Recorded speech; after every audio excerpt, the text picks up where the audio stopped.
जय जिनेन्द्र। आज हम भगवान ऋषभ देव के बारे में जानेंगे, वे कौन हैं। तो जैन धर्म के अनुसार 24 तीर्थंकर होते हैं, जिसमें वो प्रथम तीर्थंकर ऋषभ देव हैं। प्रायः जब भी जैन धर्म की बात चलती है तो जैन धर्म को भगवान महावीर से जोड़ देते हैं और कहते हैं कि जैन धर्म की शुरुआत भगवान महावीर से हुई है।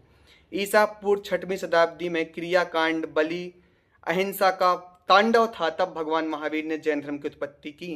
तो यह बात गलत है।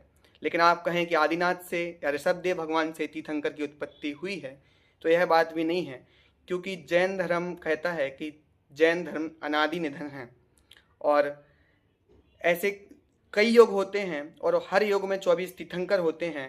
तो ये इस योग के प्रथम तीर्थंकर ऋषभ देव है, जिन्होंने जैन धर्म के बारे में हमें बताया।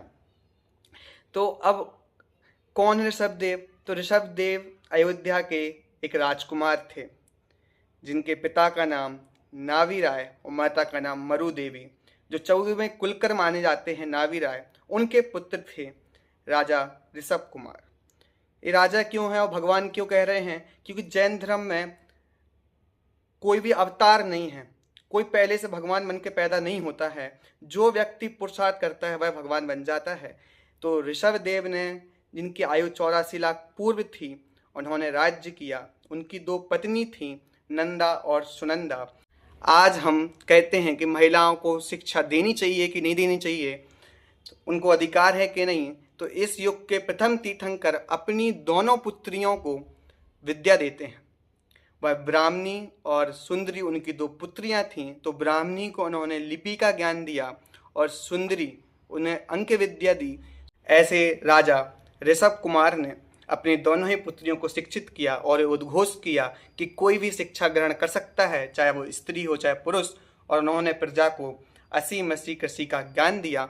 और इंटरेस्टिंग बात, जो उनके पुत्र थे भरत चक्रवर्ती, जिनके नाम से इस देश का नाम भारत पड़ा है, इसके कई एविडेंसेस हैं। और आपको इसका लिखित एविडेंस चाहिए तो कई पुराण हिंदू में और जैनों ग्रंथ में इसका उल्लेख मिलेगा। और सबसे पहले अगर शिलालेख में देखें तो राजा खारवेल के शिलालेख में भारतवर्ष नाम आता है, जो नेहरू जी ने अपनी संविधान सभा में इसका नाम उल्लेख किया था। आप कह सकते हैं ये तो आपके ग्रंथों की बात होगी, भगवान ऋषभ देव की क्या प्रामाणिकता है? तो आप वेद जो ग्रंथ भारत परंपरा में जो सबसे पहला टेक्स्ट माना जाता है, उसमें भी आदिनाथ भगवान का उल्लेख आता है। उनको वहाँ पे ऋग्वेद में नमस्कार किया गया है। बात रसन शब्द जो वायु भोजी हैं, ऐसे उनको वहाँ पे नमस्कार किया गया है। 24 अवतारों में